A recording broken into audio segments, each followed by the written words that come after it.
Break के बाद आपका एक बार फिर स्वागत है। चलिए आपको सीधे लिए चलते भोपाल के रविंद्र भवन, जहां पर एशिया के सबसे बड़े साहित्यिक उत्सव का शुभारंभ करने आज राष्ट्रपति द्रौपदी मुर्मू जी पहुंच चुकी हैं और कुछ ही देर में उत्कर्ष उन्मर्ष उत्सव का शुभारंभ राष्ट्रपति द्रौपदी मुर्मू के हाथों किया जाएगा।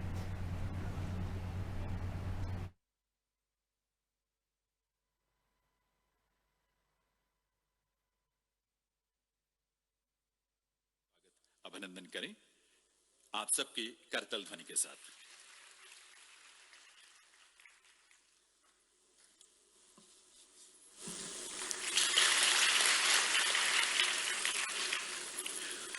मैं निवेदन करूंगा संस्कृति मंत्रालय में संयुक्त सचिव श्रीमती उमा नंदूरी से कि वे माननीय मुख्यमंत्री श्री शिवराज सिंह चौहान जी को शॉल और मेमेंटो भेंट करके उनका भी इस अवसर पर उनकी गरिमामयी उपस्थिति के लिए हार्दिक स्वागत अभिनंदन करें। देवियों सज्जनों, आपकी करतल ध्वनि के साथ।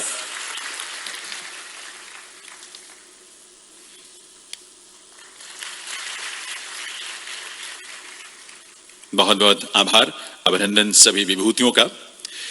देवियों सज्जनों, माननीय प्रधानमंत्री महोदय की प्रेरणा से वर्ष 2022 में एशिया का सबसे बड़ा साहित्योत्सव उन्मेष अस्तित्व में आया था और इसका पहला आयोजन, जैसा कि आपने पहले भी सुना, हिमाचल प्रदेश की राजधानी शिमला में किया गया था। उन्मेष आजादी का अमृत महोत्सव के अंतर्गत किया जाने वाला देश का सबसे बड़ा साहित्य आयोजन है। इसकी परिकल्पना और इसके स्वरूप का परिचय पाना हम सबके लिए एक ज्ञानवर्धक क्षण होगा और इसके लिए मैं निवेदन करूंगा साहित्य अकादमी के अध्यक्ष श्री माधव कौशिक जी से कि उन्मेष की परिकल्पना और इसके स्वरूप से हम सबको परिचित कराएं। माधव कौशिक जी।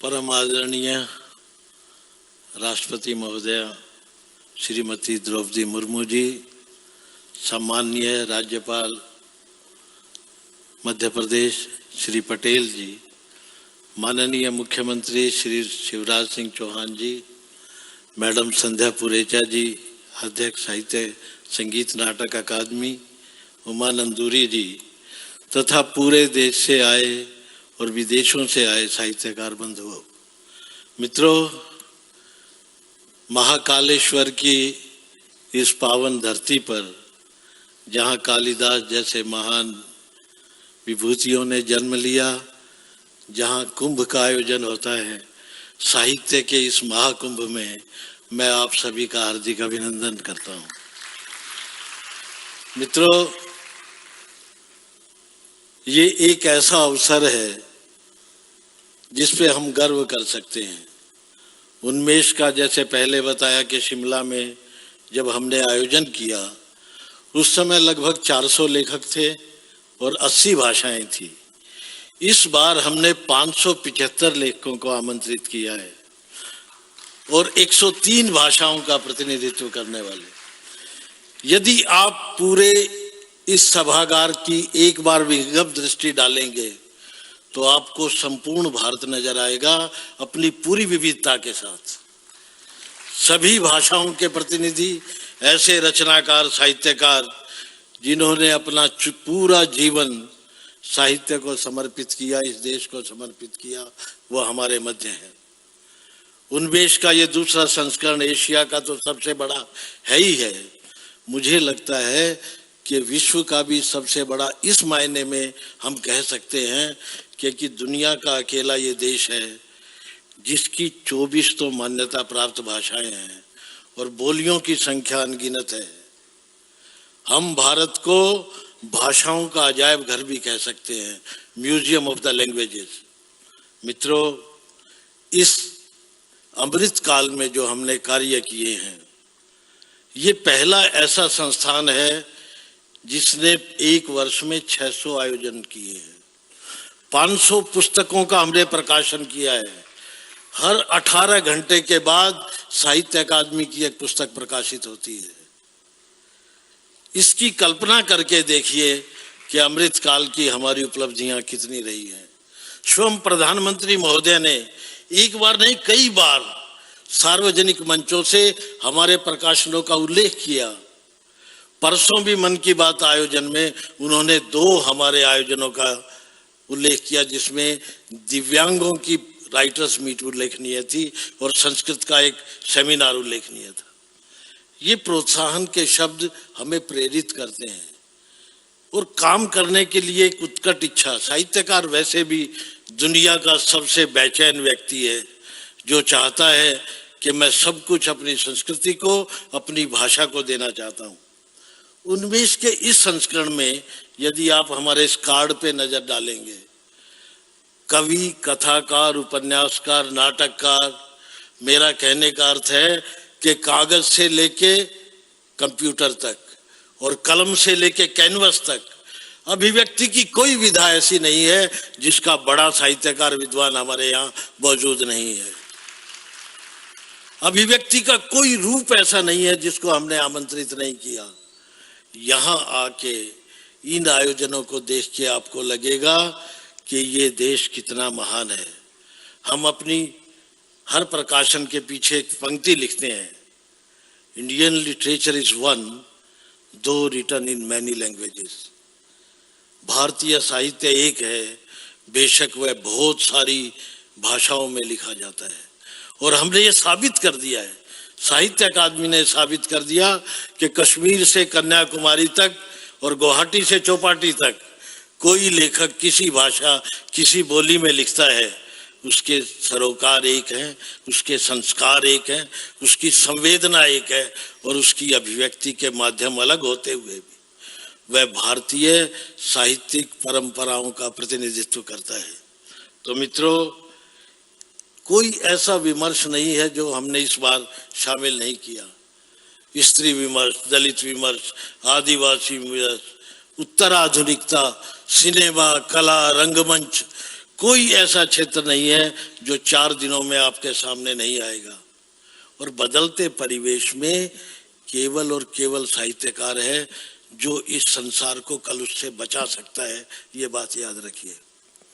क्योंकि अकेला साहित्यकार ऐसा है जिसके सामने कालंकित सीमाएं नहीं है, उसकी पहुंच पूरी दुनिया में एक तरह से है। और वसुधैव कुटुंबकम को यदि कोई व्यक्ति साकार रूप दे सकता है तो वो साहित्यकार है। मित्रों, अधिक समय ना लेता हुआ मुझे एक बात वहां बैठे बैठे याद आई। जब साहित्य अकादमी का गठन 1954 में हुआ तो 1955 में पहला हिंदी का जो सम्मान किसी महान लेखक को दिया गया वो मध्य प्रदेश के माखनलाल चतुर्वेदी जी थे।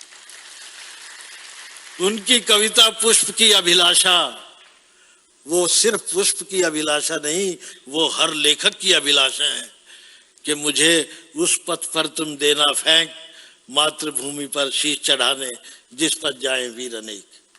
तो साहित्य संस्कृति के ये बलिदानी लोग, ये कलम के सिपाही आज हमारे बीच हैं। मैं आप सबका हार्दिक अभिनंदन करता हूँ। ये वास्तव में ऐतिहासिक पल है कि राष्ट्रपति महोदय हमारे बीच हैं, हमारे साथ हैं और पूरा प्रशासन हमारे साथ है। मित्रों, मुझे दिनकर जी की 2 पंक्तियां याद आई, सेनानी करो प्रयाण अभय, भावी इतिहास तुम्हारा है, ये नखतमा के बुझते हैं, सारा आकाश तुम्हारा है। धन्यवाद। जय हिंद। बहुत बहुत आभार माधव कौशिक जी का। दिव्य सज्जनों, उन्मेष के साथ ही आज से देश की लोक और जनजातीय प्रदर्शन कलाओं का राष्ट्रीय महोत्सव उत्कर्ष का भी शुभारंभ हो रहा है। इसका आयोजन संस्कृति मंत्रालय के अंतर्गत संगीत नाटक अकादमी ने किया है, जो इस क्षेत्र में देश की शीर्षस्थ संस्था है और इसका आयोजन आजादी के अमृत महोत्सव के अंतर्गत ही किया गया है। मैं निवेदन करूंगा संगीत नाटक अकादमी के अध्यक्ष डॉक्टर संध्या पुरेचा से कि वे उत्कर्ष की परिकल्पना और इसके स्वरूप का परिचय आप सबके समक्ष रखें। डॉक्टर संध्या पुरेचा।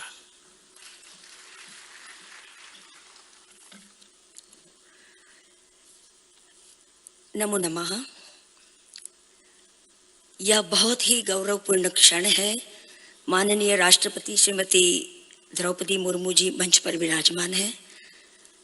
मैं आपका हार्दिक स्वागत करती हूँ इस साहित्यिक और सांस्कृतिक आयोजन में आपकी उपस्थिति मात्र ने हमारे हृदयों को उत्फुल्लता के उत्कर्ष पर पहुंचा दिया है। आपकी उपस्थिति ने हमारे उद्देश्य को औचित्य प्रदान किया है। मैं आपको आश्वस्त करती हूं कि आज भोपाल के इस हंस ध्वनि सभागार में आपकी उपस्थिति का संगीत नाटक अकादमी की भविष्य की योजनाओं पर बहुत ही दूरगामी और सकारात्मक प्रभाव पड़ेगा। आपने संगीत नाटक अकादमी पुरस्कार अलंकरण समारोह के अवसर पर अपने संबोधन में कहा था कि आप लोगों ने कला के सागर से तो मिलवा दिया है, कला की नदियों और झरनों से कब मिलवाओगे? तो ये महोदया, उत्कर्ष का यह मंच कला की वही नदियां और झरने हैं। भारत की लोक एवं जनजातीय अभिव्यक्तियों के इस उत्सव में 36 राज्यों और केंद्र शासित प्रदेशों के 750 से भी अधिक कलाकार यहाँ सभागार में उपस्थित हैं, जो अपने अपने क्षेत्र की लोक और जातीय अभिव्यक्तियों को प्रदर्शित करने पधारे हैं। मंच पर मध्य प्रदेश के माननीय राज्यपाल श्री मंगू भाई पटेल जी और माननीय मुख्यमंत्री श्री शिवराज सिंह चौहान जी तथा साहित्य अकादमी के अध्यक्ष श्री माधव कौशिक जी उपस्थित हैं। मैं संगीत नाटक अकादमी की ओर से भी आपका स्वागत करती हूँ। संक्षेप में, संगीत नाटक अकादमी द्वारा उत्कर्ष महोत्सव के आयोजन का मूल उद्देश्य वास्तव में भारत की लोक एवं जनजातीय प्रदर्शन कलाओं के माध्यम से सद्भाव और सामंजस्य की भावना को पुनर्व्याख्यायित करना ही है। उत्कर्ष का उद्देश्य भारतीय लोक एवं जनजातीय संगीत, नृत्य और नाटक से आम लोगों, विशेष रूप से युवा पीढ़ी को परिचित करना है, जिससे कि भारतीय कलाओं के लोक पक्ष के प्रति उनमें एक सकारात्मक और रचनात्मक समझ विकसित हो सके। हम सभी जानते हैं कि लोक रूप कला का प्रत्येक किसी न किसी विशिष्ट सामाजिक सांस्कृतिक परिवेश की उपज होता है और इसका अपना इतिहास और मिथक होता है, जो अपनी निरंतरता में अतीत को वर्तमान से जोड़ता है। इस आयोजन का उद्देश्य इसी निरंतरता को बनाए रखना है। भरत मुनि रचित नाट्य शास्त्र, जिसे पंचम वेद कहा जाता है, उसमें कहा गया है, लोक प्रसिद्धम नाट्यम लोकात्मकम तथा। वह भरत मुनि कहते हैं, आध्यात्म प्रमाण देते हैं, वेद प्रमाण देते हैं और लोक प्रमाण भी देते हैं। और साहित्य और संस्कृति में उन्होंने लोक प्रमाण को सर्वश्रेष्ठ माना गया है और उत्कर्ष उसी निरंतरता का एक प्रयास है। उत्कर्ष महज एक सांस्कृतिक आयोजन नहीं है, यह विविधता में एकता की भावना के सूत्रीकरण का भी प्रयास है। देश के विभिन्न प्रदेशों, विविध संस्कृतियों, भाषाओं, कला शैलियों, परंपराओं में भारतीयता और भारतीय मानस का साझा स्वरूप किस प्रकार अक्षुण्ण है और इसे किस प्रकार हमारे संस्कृत कर्मी अभिव्यक्ति देते रहे हैं और यह किस प्रकार भारत के समग्र सांस्कृतिक वाङ्मय का निर्माण करते हैं, इस 3 दिवसीय आयोजन के माध्यम से एक भारत श्रेष्ठ भारत का दर्शन सहज ही हमें समझ आ जाएगा। जैसा कि आप सभी जानते हैं, संगीत नाटक अकादमी का काम प्रदर्शन कलाओं का संरक्षण, संवर्धन और प्रचार प्रसार है। भारत सरकार के सांस्कृतिक मंत्रालय की स्वायत्त संस्था होने के कारण देश की सांस्कृतिक नीतियां और गतिविधियों के कार्यान्वयन में सहयोग करना अकादमी के दायित्वों में शामिल है। हमारे माननीय प्रधानमंत्री के अनुसार हमारा देश आज अमृत काल में प्रवेश कर चुका है। इसी अमृत काल में गौरवशाली अतीत की नींव पर समर्थ और भव्य भारत का निर्माण होगा। स्पष्ट है कि इस नवीन भारत के निर्माण के लिए आवश्यक सामग्री की पूर्ति यही संस्कृति ही करेगी। अंत में साहित्य अकादमी नई दिल्ली और संस्कृति विभाग मध्य प्रदेश शासन के प्रति मैं आभार व्यक्त करना चाहूंगी, क्योंकि इस आयोजन में इन दोनों ने हमें भरपूर सहयोग किया है। मैं मंच पर उपस्थित माननीय राष्ट्रीय महोदया का पुनः आभार व्यक्त करती हूँ। माननीय राज्यपाल और मुख्यमंत्री महोदय समेत यहाँ उपस्थित सभी श्रेष्ठियों, कलाकारों, मर्मज्ञों, रसिकों का अभिवादन करती हूँ, धन्यवाद करती हूँ। आप सभी की गरिमामय उपस्थिति उत्कर्ष को औचित्य प्रदान करेगी। इसी विश्वास के साथ मैं अपना संबोधन यहीं समाप्त करती हूँ। जय हिंद। बहुत बहुत आभार डॉक्टर संध्या पुरेचा का। देवियों सज्जनों, आजादी का अमृत महोत्सव काल में साहित्य अकादमी और संगीत नाटक अकादमी ने जो असंख्य गतिविधियां देश में और देश से बाहर भी आयोजित की और इनकी अपनी जो यात्रा है अब तक की, उस पर आधारित एक छोटी सी वीडियो फिल्म है। आइए देखते हैं ये film.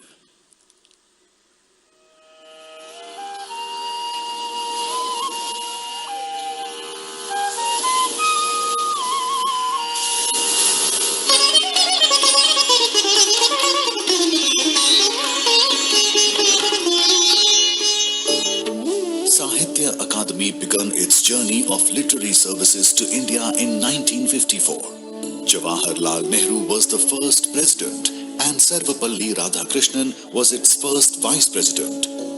Great luminaries and distinguished scholars like Suniti Kumar Chatterjee, Rajaji, Hazari Prasad Trivedi, Uma Shankar Joshi, Vasudev Saran Agarwal, Kuvempu, K.V. Jagannathan, Jayakanthan, Vishwanatha Satyanarayana, Dinkar, and many more joined in this glorious journey of Sahitya Akademi to enrich literature of the country. The number of languages recognized by the Akademi kept increasing as Sahitya Akademi strived to serve all sections of literary fraternity.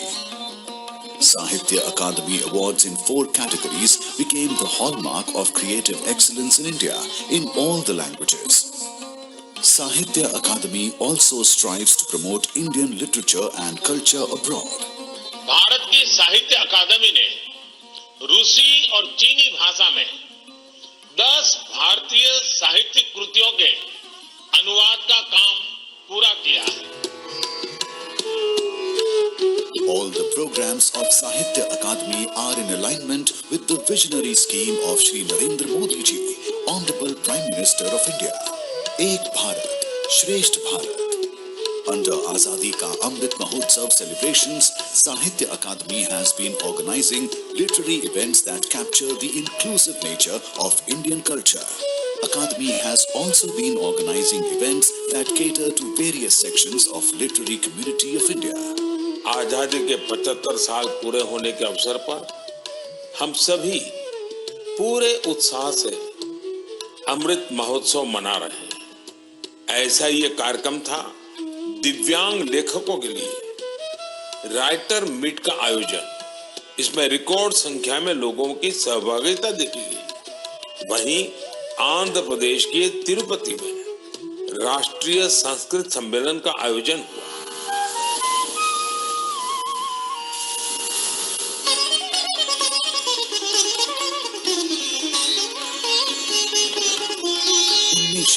The Festival of Expression was held for the first time in Shimla in June 2022 as part of Azadi Ka Amrit Mahotsav. भारतीय भक्ति साहित्यम यत् वर्तते तत् अत्यन्तं पुरातनम् अनुत्तमं च। More than 375 writers, scholars and distinguished personalities participated in the first edition. Unmesha will be held in Bhopal, the land of Bhojaraja, the patron of expression of all kinds. More than 500 writers and eminent personalities are taking part in this festival representing more than 100 languages and from 13 countries.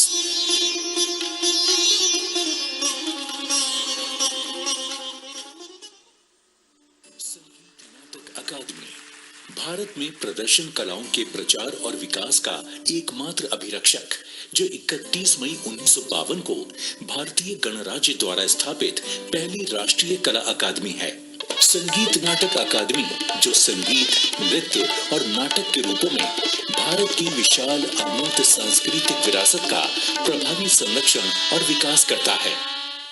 इसकी 3 मुख्य इकाइयां हैं, जिनमें से 2 इकाइयां एक नृत्य शिक्षण संस्थान है, इम्फाल में स्थित जवाहरलाल नेहरू मणिपुर नृत्य शिक्षण अकादमी,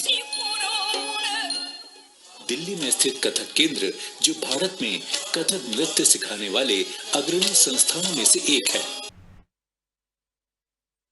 बुद्धि का सुख भी चाहिए, आत्मा का सुख भी चाहिए, और मन, बुद्धि और आत्मा का सुख अगर कोई देता है वो साहित्य, संगीत और कला ही देती है। और आज वो कलाकार और साहित्यकार इतनी बड़ी संख्या में यहां उपस्थित है। आज मैं प्रधानमंत्री श्रीमान नरेंद्र मोदी जी को हृदय से धन्यवाद देना चाहूंगा। एक तरफ वो वैभवशाली, गौरवशाली, संपन्न, समृद्ध और शक्तिशाली भारत का निर्माण कर रहे हैं, तो दूसरी तरफ हमारी कला, हमारी संस्कृति, हमारी परंपराएं, हमारा साहित्य, हमारे जीवन मूल्य, उसको कैसे निकाल के सामने ला रहे हैं। देखिए, एक अलग दौर है ये। तब जब हमारी भारत की राष्ट्रपति स्वच्छता के स्थान, स्वच्छता के लिए स्वयं झाड़ू लेके निकलती है, तो देश उत्साह और आनंद से भर जाता है और नई प्रेरणा प्राप्त करता है। तब जब हमारे प्रधानमंत्री जी अयोध्या में भगवान श्री राम की जन्मभूमि पर काशी में हो या महाकाल महाराज के दर्शन करने जाएं और साष्टांग दंडवत और प्रणाम करते हैं, तो देश हमारे पुराने मूल्यों को फिर से याद करता है। ये एक अद्भुत और नया दौर है सचमुच में। और उसी में से उन्मेष और उत्कर्ष जैसे कार्यक्रम अद्भुत है हमारे। देखिए, इस देश में इतनी भाषाएं, इतनी बोलियां, हम कहते हैं अलग भाषा अलग वेश, फिर भी अपना एक देश, लेकिन मूलभूत एकता है। और उन्मेष और उत्कर्ष के रूप में ऐसे कार्यक्रम जो हमारे साहित्यकार, हमारे कलाकार, हमारे संगीतज्ञ उनको सामने लेके आते हैं, तो सचमुच में उनको भी कुछ और बेहतर करने की प्रेरणा मिलती है। और ऐसे आयोजन निश्चित तौर पर सारी दुनिया को भी इकट्ठा करने में समर्थ और सक्षम होते हैं। जहां तक मध्य प्रदेश का सवाल है, मध्य प्रदेश प्राचीन काल से कला और संस्कृति की संगम स्थली रही है। यहाँ कला, संस्कृति और वैभवपूर्ण अतीत और समृद्धशाली वर्तमान है। ये साहित्यकारों की कर्म भूमि और कलाकारों की प्रिय भूमि रही है। भीमबेटका, बाग, नचना कुठार, खजुराहो इसके सजीव और साक्षात प्रमाण हैं। और मध्य प्रदेश में मुझे कहते हुए प्रसन्नता है, कला और संस्कृति के राजाश्रय की प्राचीन परंपरा रही है। चाहे राजा भोज हो, चाहे माता देवी अहिल्या बाई हो, उन्होंने धर्म, संस्कृति, साहित्य और संगीत के संरक्षण में अपना पूरा जीवन लगाने का काम किया है। इस धरती पर पाणभट्ट, कालिदास, राजशेखर, पतंजलि, भर्तहरि, अनंगहर्ष, वत्सराज, केशवदास, पद्माकर और बिहारी जैसे रत्न हुए हैं। मैं सचमुच में इनके नाम लेके आनंद और गर्व का महसूस कर रहा हूं। लता मंगेशकर जी, किशोर कुमार जी, पंडित कुमार गंधर्व, उस्ताद अलाउद्दीन खां जैसे कलाकारों को इसी मध्य प्रदेश ने जन्म दिया। यह सौभाग्य भी मध्य प्रदेश को प्राप्त है। गोपाल शरण सिंह, दादा माखनलाल चतुर्वेदी, अभी आपने उल्लेख किया, मुझे तोड़ लेना बनमाली, उस पथ पर तू देना फेंक, मातृभूमि पर शीश चढ़ाने जिस पथ जाएं वीर अनेक। हरिशंकर परसाई, वृंदावन लाल वर्मा, नरेश मेहता, अमृतलाल बेगड़ और भवानी प्रसाद मिश्र जैसे साहित्यकार इस माटी से उपजे, इसलिए मैं इस माटी को प्रणाम सचमुच में करता हूं। अनेकों पत्रकार, वेद प्रताप वैद्य, कविनीश जैन, प्रभाल जोशी, सुशील दोषी और सचमुच में अटल बिहारी वाजपेयी जैसे कवि हृदय राजनेता को भी इसी प्रदेश उनकी कर्मस्थली ये रही है। मैं आज एक बार फिर इस आयोजन के लिए, मध्य प्रदेश को सौभाग्य मिला इस आयोजन का, मैं हृदय से धन्यवाद देता हूं। मैं आप सबका एक बार फिर स्वागत करता हूं और मुझे पूरा विश्वास है, आपने सही कहा कि साहित्य और कला और संगीत में वो ताकत है कि पूरी दुनिया को वो एक रख सके। और इसलिए मेरा विश्वास है कि भौतिकता की अग्नि में दग्ध विश्व मानवता को शाश्वत शांति के पथ का दिग्दर्शन ये कला, संगीत और साहित्य ही कराएगा।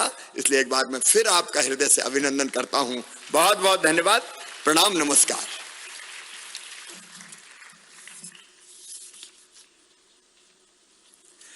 बहुत बहुत आभार माननीय मुख्यमंत्री महोदय का। देवी सज्जनों, आजादी का अमृत महोत्सव काल में भारत सरकार के संस्कृति मंत्रालय ने एफएम रेडियो के साथ मिलकर एक बहुत अनूठी पहल की थी, जिसका नाम है हर घर हेल्दी। इस कैंपेन के दौरान लोगों ने जो पत्र भेजे, असंख्य पत्र भेजे, वो स्वयं में अपने आप में एक विश्व रिकॉर्ड बनाया है उसने, और जिसे golden book of world records ने सर्टिफाई भी किया है। इस कैंपेन पर आधारित एक छोटी सी वीडियो फिल्म है, पहले आइए देखते हैं वो फिल्म। आजादी के अमृत महोत्सव पर देशवासियों की जन भागीदारी से रचा एक नया कीर्तिमान मिनिस्ट्री ऑफ कल्चर की पहल और माय एफएम के सहयोग से हर घर हेल्दी मिशन ने बनाया एक अनोखा विश्व रिकॉर्ड। देशवासियों ने इस ऐतिहासिक उपलब्धि को अपने द्वारा लिखे गए हेल्थ लेटर से 9430 मीटर की लंबी दीवार बनाकर हासिल किया है। स्वस्थ तन और स्वस्थ मन एक उन्नत देश की पहचान है। इसलिए इस मुहिम ने देश भर के करीब 50 लाख से भी ज्यादा लोगों को जोड़ा। School, societies, corporate offices, malls, हमारे आरजेस ने करीब 1800 से भी ज्यादा ऐसी जगहों पर जाकर सबसे बस एक ही अपील की कि खुद के साथ साथ अपनों के स्वास्थ्य का भी ख्याल रखना है। माय एफएम के आरजेस ने डिजिटल माध्यम के जरिए इस मुहिम में भी 10 करोड़ से ज्यादा भारतीयों को इस मिशन से जोड़ा। तो आइए स्वस्थ रहकर हम भारत को विश्व का सर्वश्रेष्ठ राष्ट्र बनाते हैं। जय हिंद। तो golden book of world records ने जो सर्टिफिकेट इसके लिए वर्ल्ड रिकॉर्ड के तौर पर प्रदान किया गया है, आज माननीय राष्ट्रपति महोदय के कर कमलों से यही जो प्रमाण पत्र है वो संस्कृति मंत्रालय और माय एफएम रेडियो को प्रदान किया जाएगा। संस्कृति मंत्रालय की ओर से ये प्रमाण पत्र प्राप्त करेंगी संयुक्त सचिव श्रीमती उमा नंदूरी जी, और माय एफएम की ओर से ये सर्टिफिकेट प्राप्त करेंगे इसके सीईओ। मैं राष्ट्रपति महोदय से निवेदन करूंगा कि ये वो संकल्प जिसमें माननीय प्रधानमंत्री महोदय के संदेश और प्रेरणा की अभिव्यक्ति है कि देश का हर व्यक्ति स्वस्थ हो, सुखी हो, उस दिशा में किए गए इस अनूठे पहल के लिए और जिसने विश्व रिकॉर्ड भी बनाया, उसके लिए ये प्रमाण पत्र अपने कर कमलों से प्रदान कर रही हैं राष्ट्रपति महोदया।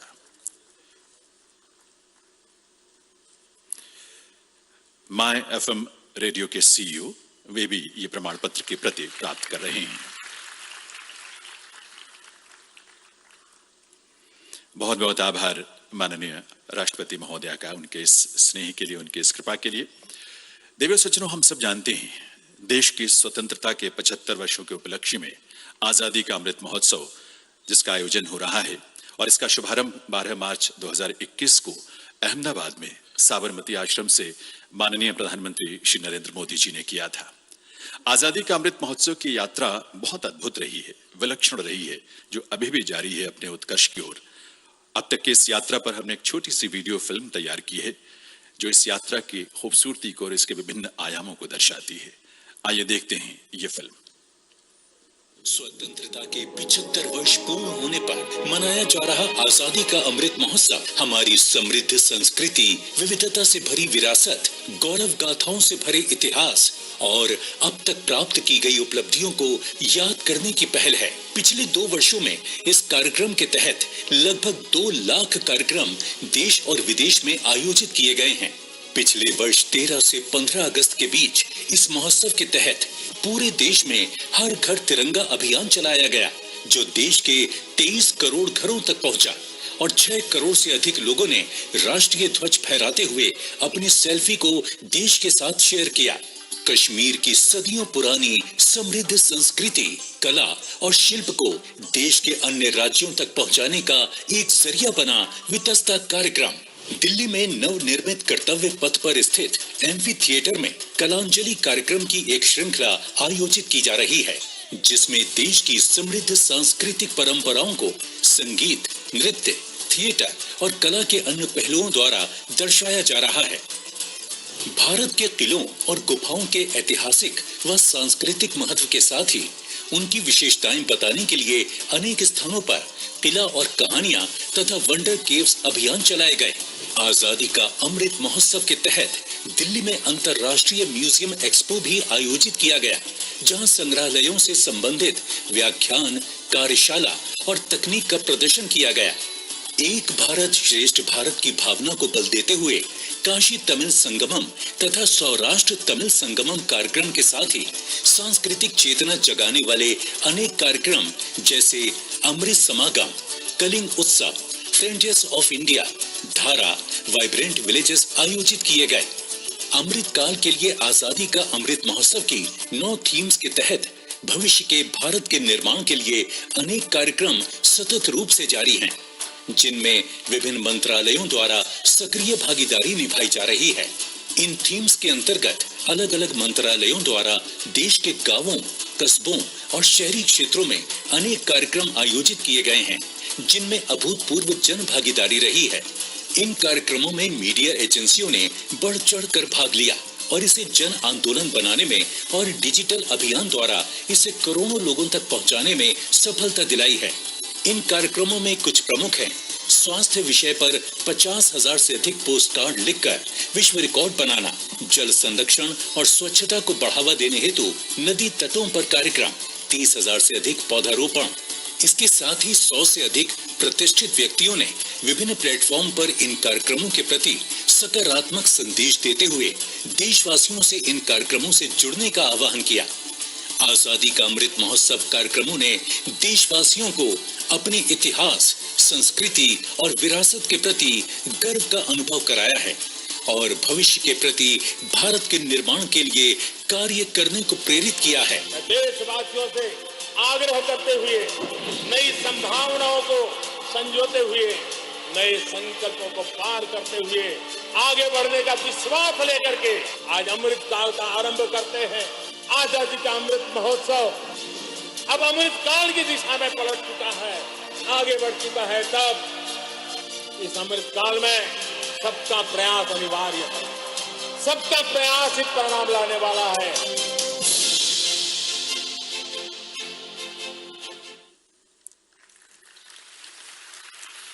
आजादी का अमृत महोत्सव की ये प्रेरक और विलक्षण यात्रा, जिसका सहभागी भी हम सब बने और बन रहे हैं और साक्षी भी बनने का अवसर हम सबको मिला है, और ये यात्रा इस उन्मेष और उत्कर्ष के साथ अनवरत जारी है। देवियों सज्जनों, आज के इस उद्घाटन सत्र में मंच पर गरिमामयी उपस्थिति है माननीय राज्यपाल मध्य प्रदेश श्री मंगू भाई पटेल जी की। मैं उनसे विनती करूंगा कि वे इस अवसर पर अपने संबोधन के लिए पधारें। माननीय राज्यपाल महोदय।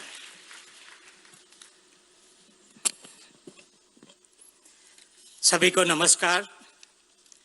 उत्कर्ष एवं उन्मेष कार्यक्रम के उद्घाटन के कार्यक्रम में अपने बीच पधारे हुए भारत की माननीय राष्ट्रपति महोदया श्रीमती द्रौपदी मुर्मू जी, मध्य प्रदेश के मुख्यमंत्री माननीय शिवराज सिंह चौहान जी, मध्य प्रदेश के सांस्कृतिक मंत्री सुश्री उषा ठाकुर जी, अध्यक्ष साहित्य अकादमी श्री माधव कौशिक जी, चेयरमैन संगीत नाटक अकादमी श्रीमती संध्या पुरेचा जी, संयुक्त सचिव एवं मिशन डायरेक्टर आजादी का अमृत महोत्सव सुश्री उमा नंदुरी जी, केंद्र और राज्य सरकार के सभी अधिकारीगण, उपस्थित सभी कलाकार बंधु भगिनी, उपस्थित महानुभावों, भाई और बहनों, प्यारे बच्चों, मीडिया के मित्रों, माननीय राष्ट्रपति श्रीमती द्रौपदी मुर्मू जी का प्राकृतिक, सांस्कृतिक और ऐतिहासिक वैभव की धरा मध्य प्रदेश राज्य की राजधानी भोपाल आगमन पर आपका हार्दिक स्वागत और अभिनंदन करता हूं। भारत की हृदय स्थली मध्य प्रदेश में विभिन्न संस्कृतियां, 21% जनजाति आबादी के साथ अनेकता में एकता के सूत्र से बनी माला के मनकों के समान एक साथ एकजुट होकर कर रही है। माननीय महोदया, आपके आगमन से उन्मेष और उत्कर्ष के आयोजन की गरिमा और बढ़ी है। प्रदेश की समस्त जनता गौरवान्वित अनुभव कर रही है। ये जानकर मुझे अपार हर्ष हुआ कि उन्मेष अंतर्राष्ट्रीय उत्सव के साथ साथ लोक एवं जनजाति अभिव्यक्तियों के उत्सव उत्कर्ष के साथ में आयोजन हो रहा है। सांस्कृतिक विरासत से समुद्र नगरी भोपाल में दोनों कार्यक्रमों का आयोजन होना साहित्य एवं कला प्रेमियों के लिए निश्चित रूप से परम आनंद का विषय है। मुझे जानकर खुशी हुई कि उत्कर्ष के आयोजन दौरान प्रतिदिन लोक नृत्य की प्रस्तुतियां आयोजित की जाएगी, जिसमें विभिन्न राज्यों से आए जनजातीय लोक नृत्य दल शामिल होंगे। मुझे विश्वास है कि 15 देशों के 550 से अधिक विभिन्न भाषाओं के रचनाकार की 75वीं अधिक कार्यक्रमों में सहभागिता का यह उत्सव कला और संस्कृति की सभी परंपराओं के सामंजस्य का उत्सव बनेगा। जानकर बहुत खुशी हुई कि उन्मेष के दौरान जनजाति कवि लेखक सम्मेलन, भारत एट 70 पर कविता पाठ और मध्य प्रदेश के गीत के सत्रों का आयोजन भी किया जा रहा है। आयोजक बधाई और साधुवाद के पात्र है। उन्मेष और उत्कर्ष का आयोजन भारत की विभिन्न परंपराओं को जोड़ने हमारे प्रिय नेता एवं भारत के माननीय प्रधानमंत्री श्री नरेंद्र मोदी जी की दूरंदर्शी पहल एक भारत श्रेष्ठ भारत को सफल बनाने की सार्थक और सराहनीय पहल है। भारत दुनिया का ऐसा अद्भुत देश है जहां से विश्व के समस्त ज्ञान, विज्ञान और दर्शन की विभिन्न धाराएं दुनिया भर में प्रवाहमान हुई है। हमारे प्राचीन ऋषि मुनि और संत परंपरा ने अपने अनुभूति के साधना के ज्ञान को मानवता के कल्याण के पथ में आलोकन में समर्पित किया।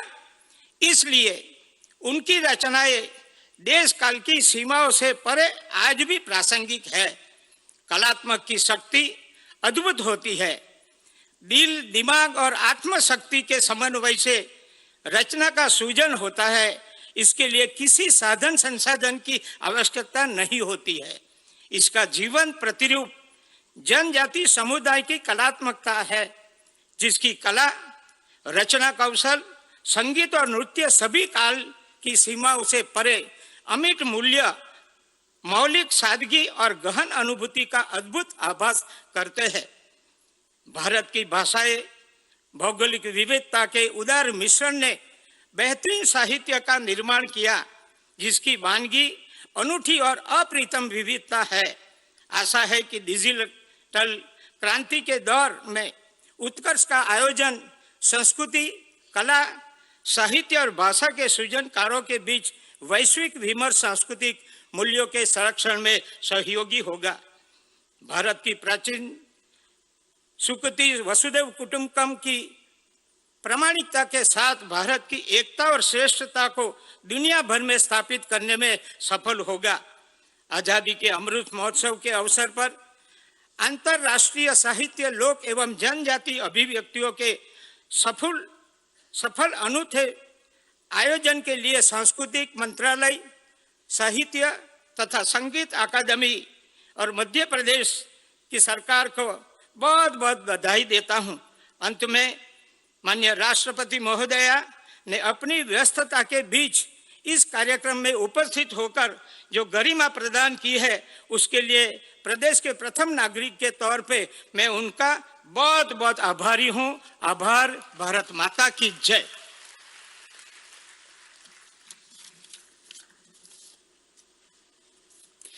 बहुत बहुत आभार माननीय राज्यपाल महोदय का। देवियों सज्जनों, उन्मेष और उत्कर्ष के उद्घाटन कार्यक्रम में अब वो क्षण है जिसकी हम सभी बहुत आतुरता से प्रतीक्षा कर रहे थे। मैं विनम्रता पूर्वक आग्रह करूंगा माननीय राष्ट्रपति महोदया श्रीमती द्रौपदी मुर्मू जी से कि वे इस अवसर पर अपने उद्बोधन से हम सबको कृतार्थ करें, अपना शुभ संदेश हम सबको दें। माननीय राष्ट्रपति महोदय।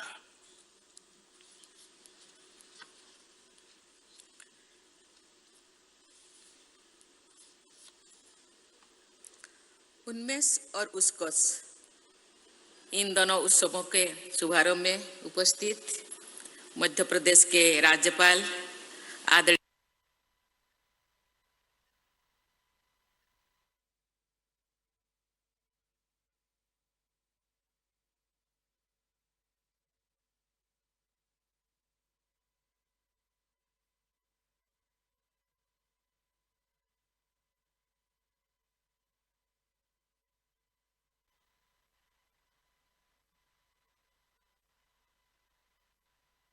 श्री मंगूभाई पटेल जी, मुख्यमंत्री श्री शिवराज सिंह और यूनिवर्सल वर्ल्ड ब्रदरहुड, इन दोनों आदर्शों का संगम हमारे देश की चिंतन धाराओं में सदैव दिखाई देता रहता है। देवियों और स्वजनों, कविवर रविंद्रनाथ टैगोर ने, जिनके नाम से आज जो ये ऑडिटोरियम बनाया गया है, हम सब इकट्ठे हुए हैं, ये सुशोभित इन भवन में उनके द्वारा लिखित एक कविता का मैं उल्लेख करना चाहती हूँ। इस कविता में निबंध एक आख्यान के माध्यम से गुरुदेव ने ये प्रतिपादित किया है कि साहित्य ही सत्य का संभावक होता है। आदि कवि वाल्मीकि ने, नारद मुनि ने हंसते हुए कहा था, नारद कहिला हासी से सोतो जा रोचिबे तुम्ही, अर्थात तुम जो अपने काव्यों में कहेंगे वही सत्य है। साहित्यकार का सत्य इतिहासकार के साथ तथ्य से अधिक प्रामाणिक होता है। मानवता का वास्तविक इतिहास विश्व के महान साहित्यों में ही मिलता है। साहित्य ने मानवता को आईना भी दिखाता है और बचाया भी है और आगे भी बढ़ाया है। साहित्य और कला ने संवेदनशीलता और करुणा को बनाए रखा है, यानी मनुष्य की मनुष्यता को बचाए रखा है। मानवता के संरक्षण के इस परम पुनीत अभियान में प्रतिभागी होने के नाते आप सभी साहित्यकार और कलाकार सम्मान के बहुत बहुत अधिकार है। आपको बहुत धन्यवाद देती हूँ। Ladies and gentlemen, I extend a special welcome to the international participants of this festival, including those from our neighboring countries. In a world facing many challenges, we must find effective ways to build greater understanding among peoples of different cultures and beliefs. Storytellers and poets have a central role in that effort, because literature has the unique ability to connect our experiences and to transcend our differences. Let us use the ability of literature to reveal our common destiny and strengthen our global community. Everyone is familiar with the timeless supremacy of literature. The greatest empire having worldwide domination in the 19th and early 20th centuries has become history. But the power of the writings of William Shakespeare is everlasting. उन्मेष का अर्थ आंखों का खुलना भी होता है और फूलों का खिलना भी। उन्मेष का अर्थ प्रज्ञा का प्रकाश भी है और जागरण भी। 19वीं सदी के हमारे देश में नवजागरण की अखिल धाराएं प्रवाहित हुई, जो 20वीं सदी के पूर्वार्ध तक प्रवहमान रही। हमारे स्वाधीनता संग्राम के आदर्शों के साहित्य ने शक्ति प्रदान की है। पूर्व से बंकिम चंद्र चट्टोपाध्याय से लेकर पश्चिम से झवेरचंद मेघानी तक तथा दक्षिण में सुब्रमण्य भारती से लेकर उत्तर में ज्ञानी हीरा सिंह दर्द तक देश के कोने कोने में अनेक रचनाकारों ने स्वाधीनता और पुनर्जागरण के आदर्श को अभिव्यक्ति प्रदान की है। भारतीयता के गौरव को स्वर देने वाले उन रचनाकारों के इतनी विशाल परंपरा विकसित हुई है कि एक संबोधन में सबका उल्लेख करना असंभव है। देशभक्ति की भावना को गहन अभिव्यक्ति भारत माता के अमर सुपुत्र उत्कलमणि गोपबंधु दास के एक अमर पंक्ति में निरूपित कर रही हूँ आपके सामने। मनेत्रे भारत शालग्राम प्रतिष्ठान मोर प्रिय पुरी धाम। अर्थात मेरी दृष्टि से भारत भूमि का एक एक पत्थर शालिग्राम की तरह पूजनीय है। भारत का प्रत्येक स्थान मुझे जगन्नाथपुरी की तरह प्रिय है। देशभक्ति से ओतप्रोतो इस कविता में मातृभूमि भारत का देवत्व प्रदान करने की भावना अद्भुत रूप से अभिव्यक्त की गई है। भारतीय पुनर्जागरण तथा स्वाधीनता संग्राम के कालखंड में लिखे गए उपन्यास, कहानियाँ, कविताएं और नाटक आज भी लोकप्रिय है और जनमानस पर उनका व्यापक प्रभाव अभी भी विद्यमान है। देवियों और स्वजनों, आज़ादी का अमृत महोत्सव के ऐतिहासिक पड़ाव पर हमें ये विचार करना है कि क्या वर्तमान में हम ऐसा साहित्य को उन्मेष देख रहे हैं जिनमें बड़ी संख्या में पाठकों की भागीदारी हो। मेरी जानकारी में ओडिया भाषा में लिखित एक समकालीन उपन्यास याज्ञसेनी के 100 से अधिक रीप्रिंट हो चुके हैं। ये उस उपन्यास को पढ़ने के लिए पाठकों में विद्यमान ये उत्साह का ये प्रमाण है। संप्रेषणीय होना साहित्य की प्रमुख कसौटी है। साहित्य लोगों को जोड़ता भी है और उन्हें आपस में जोड़ता भी है, जुड़ता भी है और जोड़ता भी है। मैं और मेरा से ऊपर उठकर जो साहित्य रचा जाता है, जो कला प्रस्तुत की जाती है, उन्हें रचनाओं और कलाकृतियों में सार्थकता होती है। मेरे घर, परिवार, गांव और स्थानीय परिवारों की भाषाएं संथाली तथा ओडिया है। आज 140 करोड़ देशवासियों का मेरा परिवार है और सभी भाषाएं और बोलियां मेरी है, मेरी अपना है। संथाली और ओडिया भाषाओं से मेरा अधिक परिचय रहा है। संथाली भाषा का अधिकांश साहित्य वाचिक परंपरा में पाया जाता है। संथाली भाषा के महाकवि डॉक्टर रामदास टुडू रसिका के साहित्य पहले बांग्ला लिपि में प्रकाशित हुआ। संथाली के महाकवि साधु रामचंद्र मुर्मू ने अद्भुत काव्य रचना की। रघुनाथ मुर्मू जी ने ओल चिकी लिपि के माध्यम से संथाली भाषा को सुदृढ़ लिखित आधार प्रदान किया है। उन्होंने बिदु चंदन तथा खेरवाड़ वीर नामक नाटक लिखे जिनका जनमानस में विशेष स्थान है। मैं चाहूंगी कि इन नाटकों का तथा संथाली भाषा की महत्वपूर्ण पुस्तकों का अन्य भाषाओं में भी अनुवाद हो।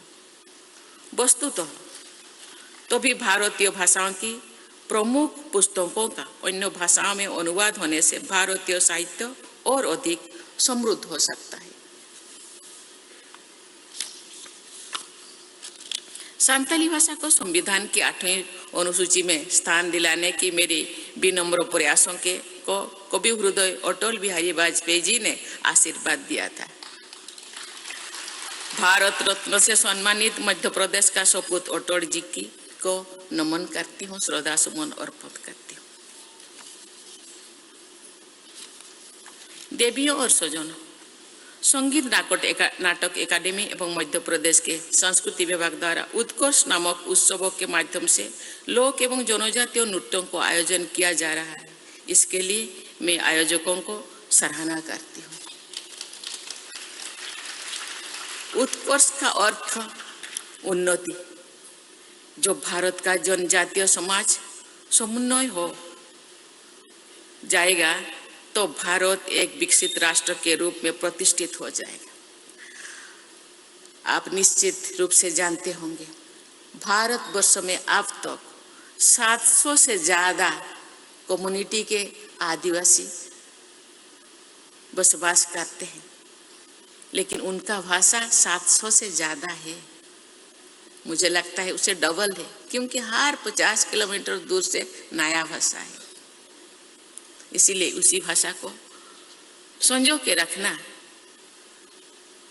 हम सबका कर्तव्य है, लेखकों का कर्तव्य है, प्रत्येक मानवों का कर्तव्य है। क्योंकि अभी हम ऐसे युग में पदार्पण किए हैं, अमृत काल में पदार्पण किए हैं। आगे जाकर मुझे लगता है ये जनजातियों का भाषा, उनका संस्कृति, परंपरा जो उज्जीवित होके रहे, लोगों के सामने उसको और भी विकासित हो, इसके पूर्व उनको संरक्षण करना, संजो के रखना हम सबका दायित्व है। भारत की सबसे बड़ी जनजातीय आबादी मध्य प्रदेश में रहती है, इसीलिए इस उत्सव का यहाँ आयोजन किया जाना तर्कसंगत भी है और भाव संगत भी है। इसी वर्ष मुझे अनेक जनजातीय कलाकारों को पद्मश्री से सम्मानित करने का अवसर मिला। हाल के वर्षों में कई राज्यों के लोग तथा जनजातीय कलाकारों को पद्म पुरस्कार से सम्मानित किया गया है। मध्य प्रदेश के पड़ोसी राज्य छत्तीसगढ़ के बहन तीजन बाई को वर्ष 2019 में पद्म विभूषण के उच्च सम्मान से अलंकृत किया गया है। तीजन बाई जी का सम्मान लोक एवं जनजातीय कलाओं का सम्मान तो है ही, देश की सभी बहनों का, विशेषकर जनजातीय बहनों का समादर भी है। हमारे जनजातीय भाई बहन भी समाज के अन्य सदस्यों की तरह जीवन का सामान्य आशाओं और आकांक्षाओं को पूरा करना चाहते हैं। हमारा सामूहिक प्रयास होना चाहिए कि अपनी संस्कृति, लोकाचार, रीति रिवाज और प्राकृतिक परिवेश को सुरक्षित रखते हुए हमारे जनजातीय समुदाय के भाई बहन और युवा आधुनिक विकास में भागीदारी बने। नव उन्मेष से युक्त प्रतिभाएं भारत को समग्र विकास के उत्कृष्ट तक ले जाए, इसी मंगल कामना के साथ मैं आप सबके आनंदमय भविष्य हेतु अनंत शुभेच्छा व्यक्त करती हूँ। धन्यवाद। जय हिंद, जय भारत।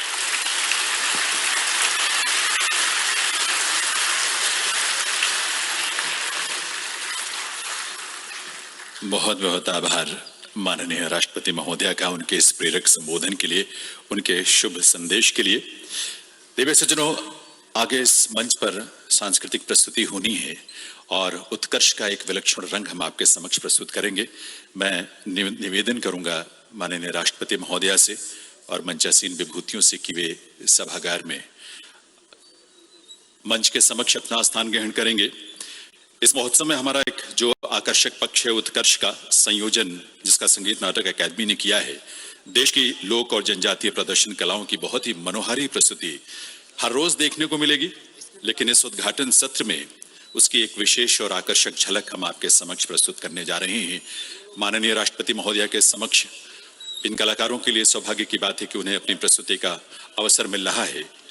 आप सब इस प्रस्तुति का, इस विशेष प्रस्तुति का उत्कर्ष का साक्षी बने और इस देश की गौरवशाली अमूर्त परंपराओं को, जो कि लोक और जनजातीय जीवन का सुंदर रंग है जिसकी अभिव्यक्ति ये करती हैं, उनको अपना आशीष भी दें और उसका साक्षी बनकर गौरव की अनुभूति करें कि हम इस देश के वासी हैं जहां इतनी सारी विविधताएं इन रंगों की हैं, जिनमें लोक और जनजातीय कला की परंपराएं, प्रदर्शन कलाएं शामिल हैं।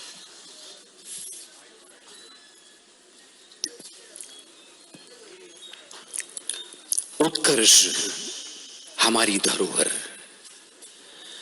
हम हैं यह वरदान गूंजता सदियों से अरमानों में। हम थे, रहेंगे शाश्वत नभ के गानों में। लय ताल पर थिरकती सरजमी, दूर दिशाओं तक गूंजती स्वर लहरी। एक मधुर तान धरती जल